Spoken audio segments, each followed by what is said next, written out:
put a little TM there. I It's went to even better. visit. I went to. It was a wonderful place. I think I'll buy a house there. That's how Uh, wonderful it was being there. I want to share. I want to Anyway, share what's the this. topic? It's Tom Hardy. Okay, Yeah. we Okay. thought so. It's a cool thing. The Rogue Files, which I thought was pretty good. It's we were doing a profile on different rogues in the industry, and I think Tom Hardy definitely qualifies as a rogue, right? If we were to define rogue, a rogue is someone who. Oh, we'll get there. Don't worry. I got this. I got this, Did you baby. write that down? Are you looking for your notes to figure out what a rogue is? Someone displaying independence or failing to follow an expected script. I think that pretty much sums up Tom Hardy's entire career. Am I right or am I wrong on that? Yeah. All right. Yeah. His work has been a little irreverent. Let's just say so. And his If that career makes him a path has rogue, been that's has been I think extremely. I don't think his map is like the map you do. Like you would sit there and be like, here's how you become a huge superstar. And he is. He's like legitimately a huge superstar, but he's a leading man who doesn't seem to fit the leading man description. I don't know, for lack of a better term. okay. Tom Hardy, you're talking about Yes. basically, right? All Yes. right. Okay. If I will accept that as a I He's don't been know. in two. He's really good. I mean, if you're gonna say he's not a movie star, I don't know what that means, but okay, I'm listening to you. Yeah, I was just going to say he has been in two different blockbuster franchises in the comic book world. Both in very, I don't know, I don't know if you kind of like obscure in a way. Not Batman. Now, Batman is obviously not an obscure franchise in any way, shape, or form, and Venom It was is Bane. not an obscure character. However, he was Bane. Out of all the characters that they could have picked to wrap up the Nolan trilogy, what was your initial reaction or your initial take when you found out Bane was the villain in the third Christian Bale, uh, you know, Christopher Nolan Dark Knight saga? I mean, look, I got my issues with that saga, so I didn't really think much. I said, look, no one's gonna beat Heath Ledger. I think that's what I said. Mm-hmm. And I didn't know at the time. Probably when I first heard about Bane, I didn't know exactly who was going to be the one who played him. Um, I was optimistic, but I didn't expect too much from it. And then that first, I don't know, that first, there was this time a couple of months before the film premiere that they showed the entire opening sequence with the plane crash Yeah. for the Dark Knight Rises, and I was thoroughly unimpressed with that.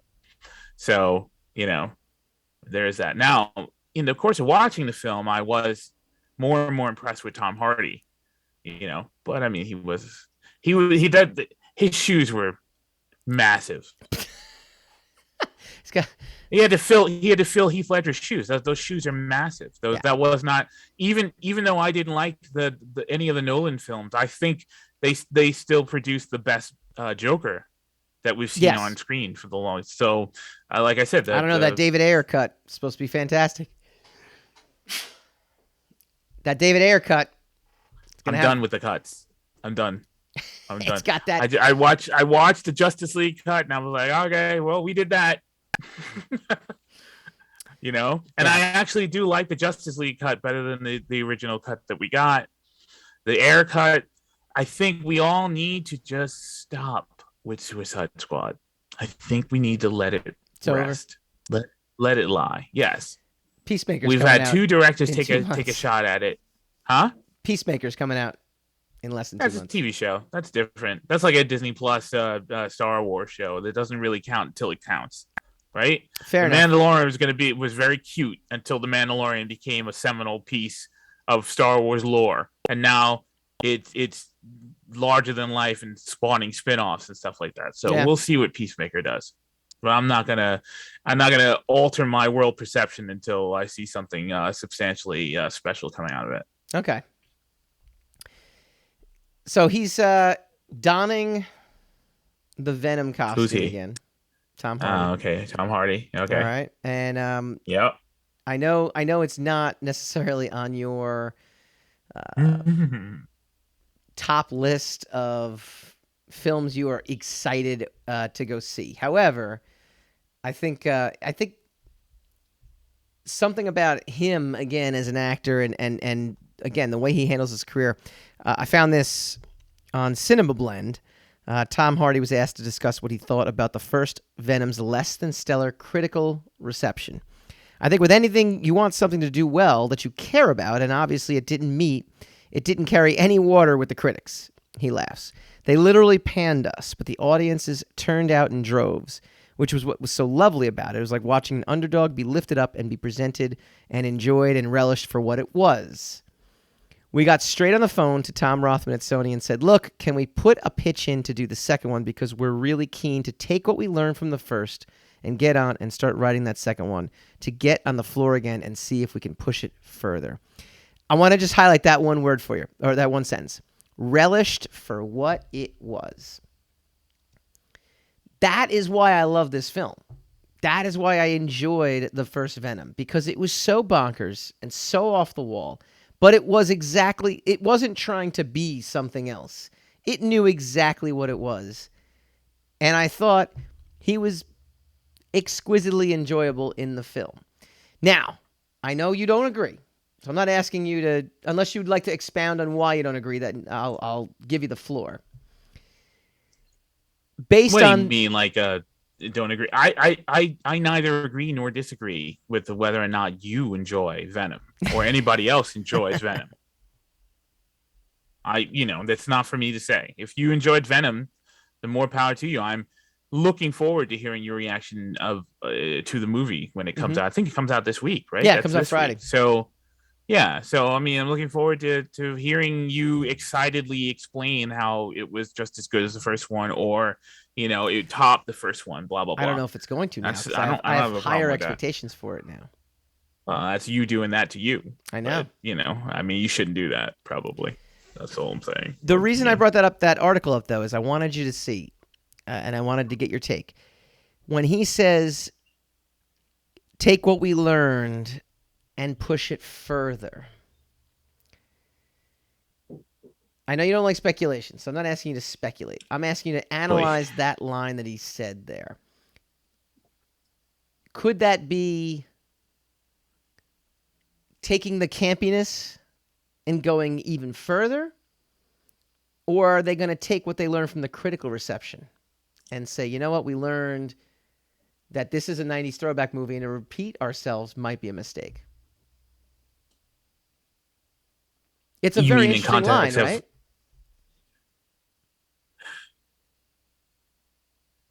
No. No.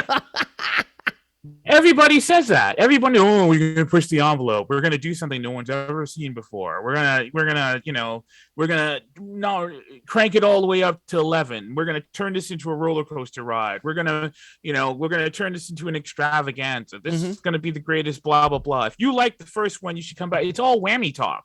It doesn't mean anything. It means nothing. Look, if you like the film, you come back and you say, I saw the first one and I saw the second one, and the second one blows the first one away. That's information you can listen to. If you're listening to what someone says in a press junket, you're already a little too desperate to be able to appreciate the movie in the first place. Okay. In my humble opinion. All right. Fair enough. All right.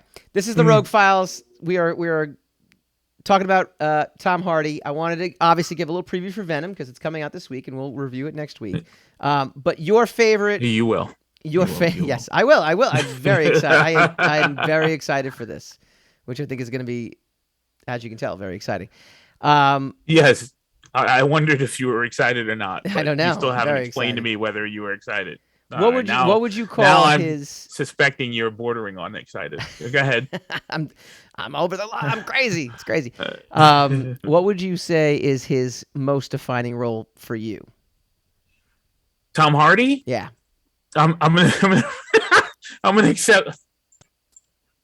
I'm gonna upset everybody and say Shinzon from Star Trek. That is very upsetting. That is an obscure take.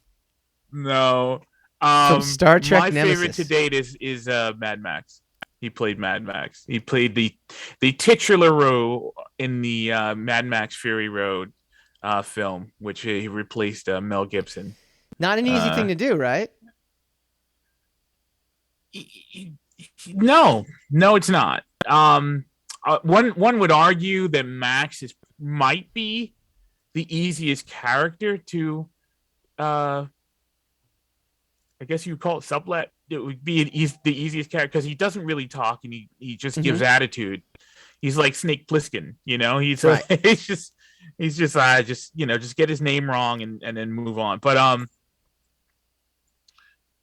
I think he was one of the few people who had enough gravity to him where people didn't miss Mel Gibson. That's pretty tough. The Yeah. character in and of itself is an easy character to inhabit, but replacing Mel Gibson, warts and all, whatever Mm-hmm. you think about him, whatever his controversies, and there are quite a few, his presence is so larger than life that if you're going to take his role, you better be larger than life yourself. And I think he did a great job. And one of my favorite movies.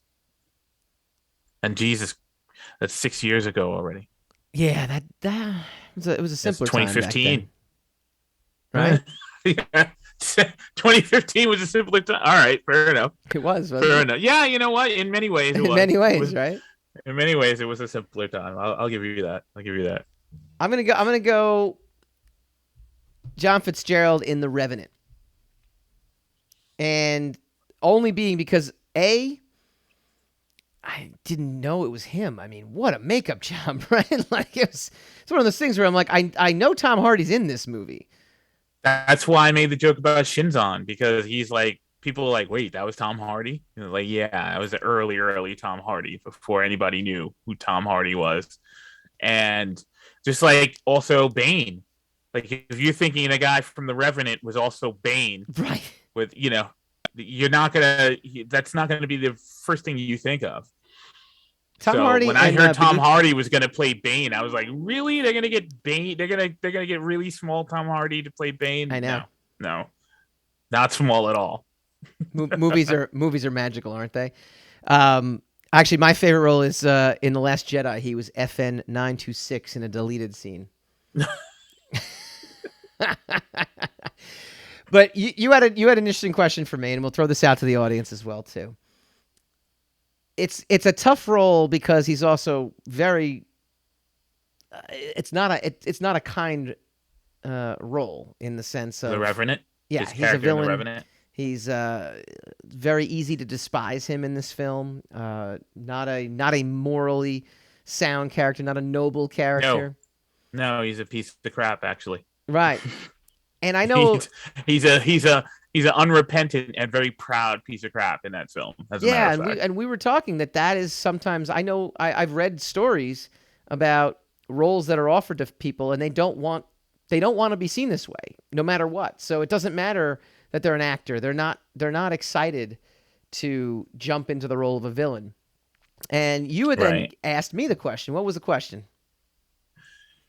I asked you if you could think of actors who are just as good at being heroes as they are being villains, or the vice versa, who are just as good as being villains. Because I think that's a little harder. I think if you play a hero that's endearing to people, and then a couple of movies later you show up as a villain who is absolutely despicable, Mm-hmm. I think that's a full spectrum of being able to act, and not a lot of people can do it. So I wondered if you thought of any actors that were convincing to you as both the good guy and the bad guy. I would say Anthony Hopkins because he plays one of the most iconic villains of all time. Oh, that's not bad. Right? That's not bad. Yeah, yeah, I see it. Pretty I good. see it. Yeah, not bad. He can Not go bad. he can go back and forth. My my number one guy in that, which is really odd, but is probably Jeff Bridges. I think Jeff Ooh. Bridges plays an amazingly creepy bad guy in like movies like Jagged Edge. Mm-hmm. movies like The Vanishing, that kind of situation. But he is one of the most endearing, lovable heroes that you've ever seen. Even now in his old age, where he's more flinty and he's Yeah. kind of got that dude vibe going Well, that's from the to Big me that's his Lebowski. role. The He's dude, got like, that he is old the dude. grandfather Like, thing. no Yeah, question. I mean, well, so the guy who played, the guy who played the villain from The Vanishing is also the dude. That is pretty powerful because Yeah. he's a despicable guy in both The Vanishing, Jagged Edge. There's a bunch of others where he's, when he was younger, his career was much more all over the place. Yeah. You know, so yeah, it would be Jeff Bridges. I'm a huge Jeff Bridges fan, though. Also, there's Benedict Cumberbatch, who's been pretty good guy and a Yeah. pretty good bad guy. Kristen Bale, who played Christian Bale can just take Batman. on. I mean, he could just be anybody at this point, right? Yeah, and he played American Psycho. There's but I think Jeff Bridges is pretty much the number one person in that particular situation. And Out of Tom left field Hardy, here, I see Will what you. Ferrell. Also, Sam Jackson, Will Ferrell. It's Mugatu.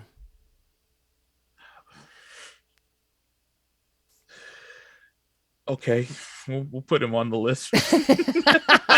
And he's Ron Burgundy. Why not put him on the list? I would love to see a fight Yeah. between Mugatu and Ron Burgundy. Well, Mugatu wasn't ever supposed to. All right, never mind. Never How great mind. would that be? You've made a mockery of this. You've made a mockery. I of did this. not. You've You not asked me. done your research. You've What do you not mean I done didn't your do it? I homework. pulled out Zoolander. I mean, I think that No, goes above and no. beyond research. Zoolander does not. That's just. Wait, so wait, terrible. you're saying All right. comedy villains doesn't count? No, I'm talking about people in the caliber of. I'm talking about drama. I'm people who you despise. Mugat, that's not. He's a laughable idiot. He's not a villain. He's not someone you're afraid of. I was never afraid of that idiot. No? Like Hovecki is talking Gary Oldman. Gary Oldman's a That's good what choice. I'm talking about. I like Gary Oldman. Also, Daniel Day-Lewis. Boom. Has Daniel Daniel Day-Lewis Day-Lewis played Bill the Butcher and then Abraham freaking Lincoln. All right? I heard Abraham Lincoln was a piece of crap, though. I mean, I'm not sure. All right. Not the hero. Not the hero. You mean in real life? The guy in real life? Yeah. Yeah. No, Yeah. I heard some bad stuff about Lincoln. They're gonna take a statue down. It's terrible.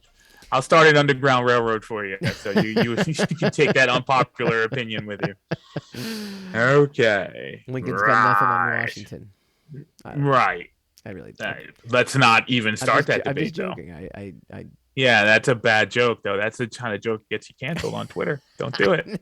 Well, Hovecki said he's do gonna be the co-host next, so they have, as long as we have succession plans. If we have a succession plan, we're in good shape. It's those who have no plan. You know what? If you have a succession plan, why destroy your show just to see if the plan works? Yeah, kind of. All right. Well, how else would you know? Uh, I don't know. Yeah, got to go through the field test. Favorite Gary Oldman role, real quick. We just switched over. We'll do a rogue file on him too. But go ahead. Favorite Gary Oldman role is between I forget his name, the lieutenant from The Professional. Okay. And Dracula. Yeah, Dracula. Oh man, my favorite. Was so good. I mean, look, Drexel or Drexler from True Romance was really good. I think it's Drexel from True Romance. That's really good. Mm-hmm. But if you're gonna ask me, there's another movie I can't qualify it because I don't remember the name of it. But I remember watching it. I remember, and I will know it by next week. I'll bring it up by next week. This is Drexel Spivey. Yeah, Drexel. So I knew it. See, I said it right. So there was a movie. Gary Oldman was in it. Yeah. I saw Gary Oldman's name in the credits. I Yeah. said, "Oh, Gary Oldman's in this. That's interesting." Didn't know who he was in the film until the credits. Wow. There was a main character in the film. He was in the whole film. That's great. And I'm like, wait a minute. Mm-hmm. I thought Gary Oldman was supposed to be in this film. And then when the credits rolled, and they said that character was Gary Oldman. I was absolutely floored. That's Gary incredible. Oldman is he's an amazing guy. Also, Christoph Waltz, who plays a great villain and a great hero at the same time. Yeah. When did he play a hero? I'm trying to think. It was in Django Unchained. He was a good guy, and he's been in a couple other like dramedies. Drama. So we're including dramedies, but we're not including comedies. A dramedy is not a comedy. That's why it's called a dramedy. Look, this is my game. I make the rule. Okay. You didn't make the rule. I'm telling you, comedies don't count, but dramedies do. Okay. Done. Okay. Done. All right. Move on. Next segment. Next time, I'll actually spend more time on developing this segment as I did on the you logo. won't. I got to be honest, that logo took me a while. And so I was kind of like, all right, we'll figure this out as we go along. What do you guys think? Is Tom Hardy a rogue? We'll work on the logo and wing it on the show, right? Well, the logo's, I mean, it looks really good. Like, I'm just staring at it. Yeah. Like, damn. That was good. That was tight. That was tight. You found the X-Files font. That's what you did. That's the extent of it. That wasn't easy. It took me like at least 20 minutes to do this logo. Are you kidding me? At least 20 minutes. All right. Let us know what you think. Tom Hardy, best role he's had. Are you looking forward to Venom? Put it all in the comments. We will comment back. Coming up next. Oh, I get to hand off the segment. It's another one of Hassan's Rogue Rages when we return.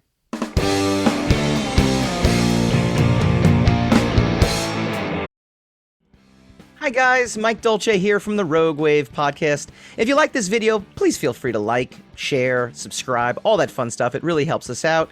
Leave a comment, let us know what you'd like to see in future episodes, and tune in every Wednesday night, 8 p.m. Eastern for a brand new episode of the Rogue Wave podcast.